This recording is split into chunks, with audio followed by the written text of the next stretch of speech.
Hello, everybody. Welcome to Miss Valley Entertainment News. My name is Dread. Today, we're going to cover some Days Gone 2 news. This, once again, is off MSN.com. The article will be linked down below if you want to go read it for yourself. Let's jump right into this.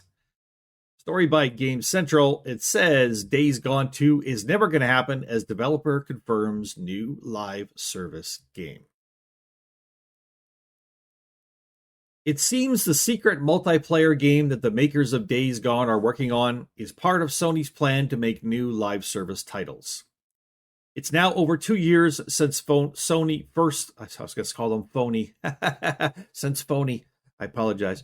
It's now over 2 years since Sony first threatened to release at least 10 first-party live service games by 2026.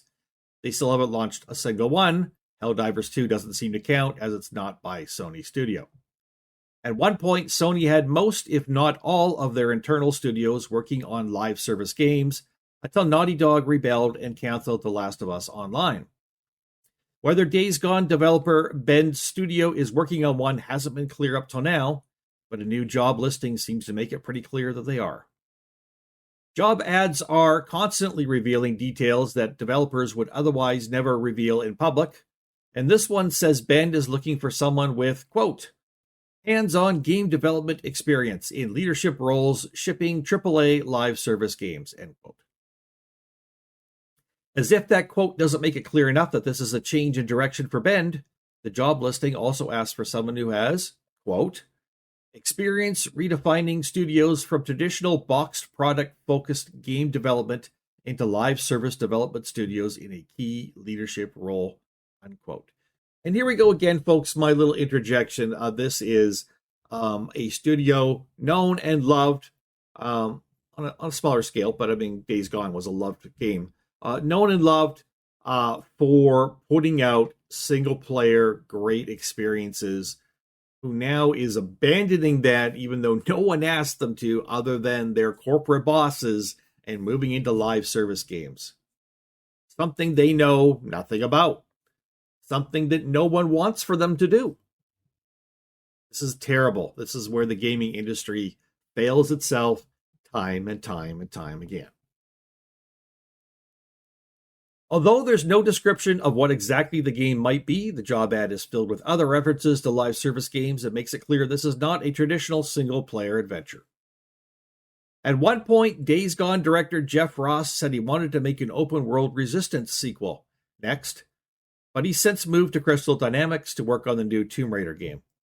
Bend has also been attached to a new Uncharted game before, but it seems they were moved off of that some time ago. More recently, Bend officially announced that we are currently working on a new IP that includes multiplayer and builds upon the open world systems of Days Gone. The fact the game is a new IP rules out any connection with Days Gone, but oddly, despite the controversy over the game and whether it deserves a sequel or not, what controversy? I'm clueless. There are plans to make a movie based on it. Could be good.